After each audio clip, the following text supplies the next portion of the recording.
Olá, graça e paz, seja muito bem-vindo mais uma vez ao nosso canal. Muito obrigado pela tua presença. Nós agradecemos que você mais uma vez dispensa o seu tempo para ver o nosso vídeo. E desde já, se você não é inscrito, se inscreva no nosso canal, dá um like no vídeo se você gostou, compartilhe para termos maior alcance e acione o sininho para você receber notificações dos próximos vídeos. Muito bem, o tema do vídeo de hoje, ou desta semana, diz respeito à submissão à autoridade versus omissão diante da injustiça. Para tanto, vamos ler o texto base da semana. Está em Romanos capítulo 13, versos de 1 a 5, onde diz assim: toda alma esteja sujeita às potestades superiores, porque não há potestade que não venha de Deus, e as potestades que há foram ordenadas por Deus. Por isso, quem resiste à potestade resiste à ordenação de Deus. E os que resistem trarão sobre si mesmos a condenação. Porque os magistrados não são terror para as boas obras, mas para as más. Queres tu, pois, não temer a potestade? Faze o bem e terás louvor dela. Porque ela é ministro de Deus para o teu bem. Mas, se fizeres o mal, teme, pois não traz debalde a espada. Porque é ministro de Deus e vingador para castigar o que faz o mal. Portanto, é necessário que lhe estejais sujeitos, não somente pelo castigo, mas também pela consciência. Romanos capítulo 13, versos de 1 a 5. Começando pelo verso 5, diz o seguinte, que nós devemos estar sujeitos à potestade não por medo de receber um castigo, mas pela consciência. Por quê? Porque as autoridades, as potestades, foram instituídas por Deus. Portanto, nós temos um dever de obediência, porque nós devemos obedecer a Deus. E Ele colocou as autoridades para representá-lo aqui, como forma de governadores, de legisladores e de magistrados. E o Paulo usa aqui no verso 13, especificamente o termo magistrados, onde ele diz que eles não são terror para as boas obras, mas para as más. Queres tu, pois, não temer a potestade, faz o bem e terás louvor dela. Né? Ele diz lá no verso 4, na parte final, assim, porque é ministro de Deus e vingador para castigar o que faz o mal. Muito bem. Eu estava num grupo, dia desses, e entrei numa discussão que eu vi que ia ser infrutífera e eu saí da discussão, depois também saí do grupo. Mas foi porque eu coloquei lá no grupo, eu fiz um post informando que os colegas avisassem suas comunidades, caso alguém tivesse deixado o país, que só poderiam entrar de volta no país aqueles que tivessem o passaporte sanitário. Essa foi uma decisão que o ministro Luiz Roberto Barroso do STF tomou, e ele decidiu o seguinte: quem até dia 11 de dezembro tivesse deixado o país só voltaria depois que apresentasse, ou só poderia entrar de volta no país se apresentasse um passaporte sanitário. Significava dizer que a pessoa deveria comprovar que tinha tomado 2 doses de vacina contra a Covid. Até aí tudo bem, a vacina não é problema meu, eu não conheço, não vou discutir, não é da minha área, mas a minha questão era o direito, e disso eu tenho noção. Eu comentei que isso tratava-se, alguém fez um comentário, e daí eu disse, olha, isso eu não aceito porque isso não é admissível, porque isso se equipara a uma pena de banimento. Você impedir a pessoa de voltar ao próprio país dela é uma pena de banimento. Isso é proibido pela Constituição e também fere a Declaração Universal dos Direitos Humanos, que diz que qualquer pessoa, né, todo o ser humano, tem o direito de deixar o seu país de origem e a ele regressar quando quiser. Muito bem. Aí as pessoas ali, uns apoiavam, né, a decisão do ministro, oh, tem que ser isso mesmo, tal. E eu insistia que não, isso não pode, isso é injusto, não é assim que funciona, algo precisa ser feito, né? Até que alguém entrou e disse, olha, nós devemos ser submissos às autoridades, nós devemos acatar as decisões das autoridades, porque elas são instituídas por Deus e estão lá para o nosso bem. E elas tomam decisões com base nas leis, e por isso nós devemos ser submissos. A não ser que a decisão seja tomada no sentido de contrariar as leis de Deus. Aí nós vamos nos insurgir. Né? Mas o que seria isto? Uma decisão que fere a lei de Deus? Será que é só quando a atividade da igreja corre algum risco? Tipo, um legislador faz uma lei proibindo pregar, ou um juiz toma uma decisão dizendo que tal assunto não pode ser pregado, ou o executivo decide quais os horários das igrejas podem ser abertos, seria só isso? Seria isto uma decisão contrária à lei de Deus? Aquilo que mexe com a instituição igreja e suas atividades? Quando um juiz cria uma coisa da sua cabeça, que foi o caso, e aplica uma penalidade inexistente, proibida pela Constituição do seu país, ele está agindo contra a lei. E quem age contra a lei também está agindo de forma pecaminosa. E aí? Não é agir contra a lei de Deus? A prática de uma injustiça? Criar uma regra da sua cabeça e aplicar uma penalidade que não existe é uma injustiça. Isso não contraria a lei de Deus? Eu não vou agir nesse caso? Porque não fere a atividade da igreja? Quando é que uma atitude é contrária à lei de Deus? O mesmo Paulo que escreve aqui que nós devemos ser sujeitos às potestades superiores, ele sofreu duas injustiças e nas duas vezes ele exerceu o seu direito. Na primeira, está em Atos 16, quando eles chegam em Filipos e eles foram ali para pregar, e uma pitonisa, uma mulher com um espírito de adivinhação, uma profetisa dessa de religiões pagãs, e dizendo, olha, esses homens são servos do Deus Altíssimo. E repetia isso, até que Paulo virou para ela, conturbado, diz o texto, e expulsou esse espírito de adivinhação. Ocorre que ela tinha os senhores dela, eles ficaram muito furiosos porque eles ganhavam dinheiro com essas adivinhações.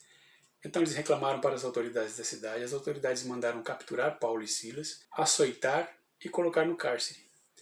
Daí, no desenrolar do capítulo, nós vamos ver que teve um terremoto, o carcereiro ficou com medo de morrer, que os presos pudessem ter fugido, mas Paulo alerta, oh não, estamos todos aqui, o carcereiro se converte, lava as feridas dos presos, a noite passa, aí chega o dia seguinte e o carcereiro vem com a notícia, olha, as autoridades mandaram liberar vocês estão com o alvará de soltura, podem ir embora. Mas Paulo diz, não, não é assim que funciona não.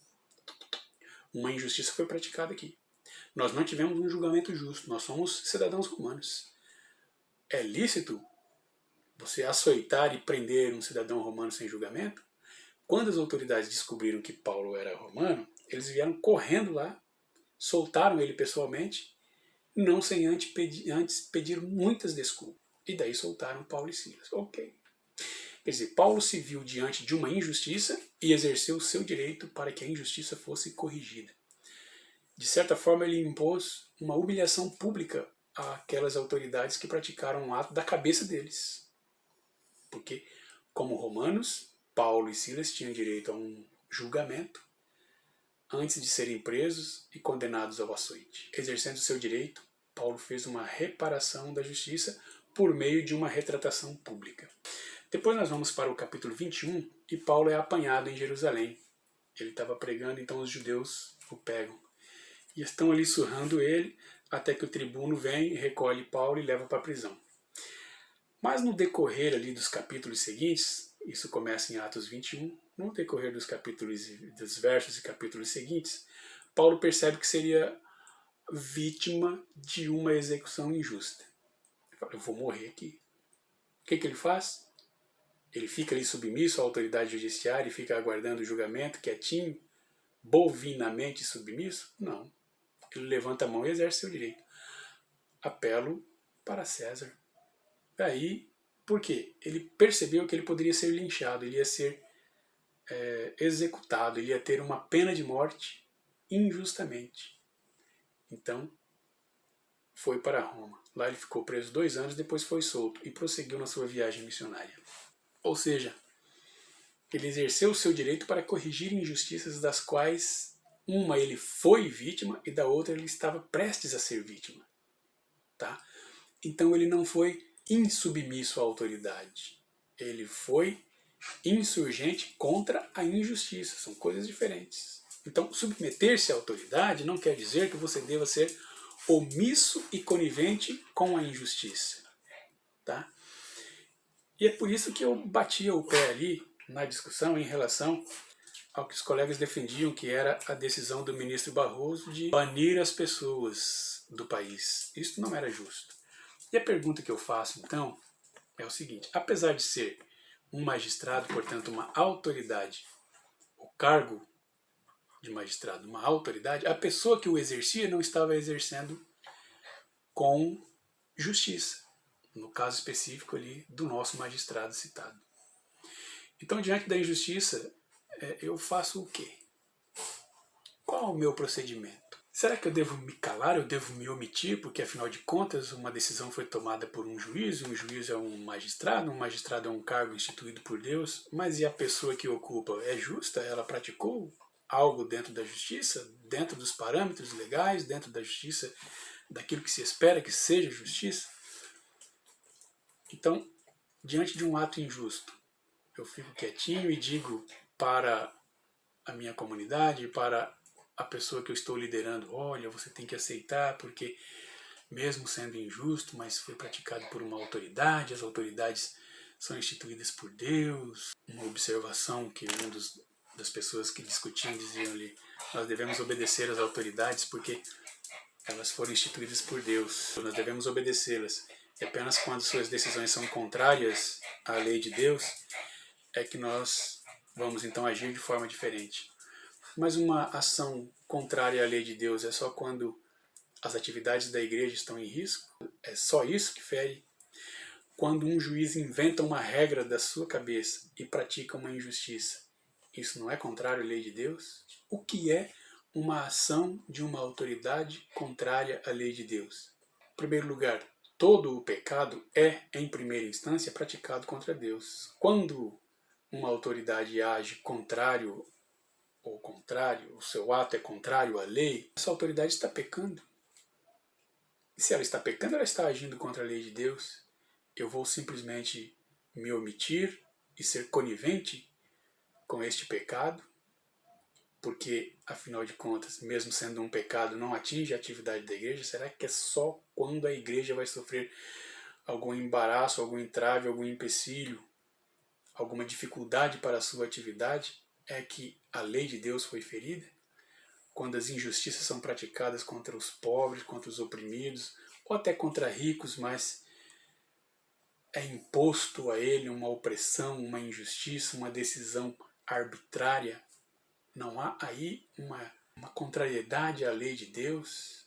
Eu devo dizer para ele, repito aqui, devo dizer para ele, olha, vamos aceitar porque o magistrado é uma autoridade que foi instituída por Deus, mesmo sendo injusta, vamos lá, vamos aceitar? É isso? Será que é isso? Paulo não fez isso. Paulo exerceu o seu direito diante das injustiças que ele estava sofrendo. Quando ele foi castigado, um castigo físico de açoites, um castigo injusto, e depois um encarceramento injusto, disse, não, as autoridades que venham aqui, falem conosco, nos soltem pessoalmente. Nos impuseram uma humilhação pública. Agora venham de público e digam que nós estamos liberados, que o ato que praticamos não era passível de prisão. E então as autoridades se desculparam. Quando ele viu que seria injustamente morto, ele apelou para outra autoridade, não ficou sujeito àquela autoridade ali, àquele magistrado, porque aquele magistrado não ia salvá-lo. Não tinha condições para isso. E graças à sua insurgência, ele foi para Roma, sobreviveu, foi solto, e o evangelho ganhou mais um tempo na voz de Paulo. Não que ele fosse o único pregador, mas a sua missão foi estendida por mais um tempo. Então pense nisso. Nós devemos ser submissos, sujeitos às autoridades superiores. Amém. Mas isso tem a ver com calar-se, omitir-se, ser conivente com a injustiça, com o que é injusto, com o que é errado, com o que é pecaminoso, porque foi uma autoridade que tomou a decisão? Será que é isso que Deus quer? Será que é isso que os profetas faziam no passado? Paulo não fez isso. E os profetas denunciavam as injustiças. Eu não estou aqui pregando teologia da libertação. Eu tenho pavor disso. Eu tenho asco. Mas o que eu estou pregando aqui é: será que Deus nos chamou para sermos omissos? Paulo não foi. Os profetas não foram. por que nós seríamos. Amém? Pense nisso, reflita um pouco, Deus te abençoe, e se você acha que deve, me corrija, eu vou ler o teu comentário e vou receber com muito carinho. Mas eu não vejo a atitude de Paulo sendo diferente desse texto, pelo contrário, ela está muito correta, porque a autoridade é vingador para quem faz o mal. Agora, quem faz o bem sofre uma penalidade injusta, aí nós precisamos corrigir isto, ok? Porque o reino de Deus, entre outras coisas, paz e justiça. Deus te abençoe, até a próxima, graça e paz.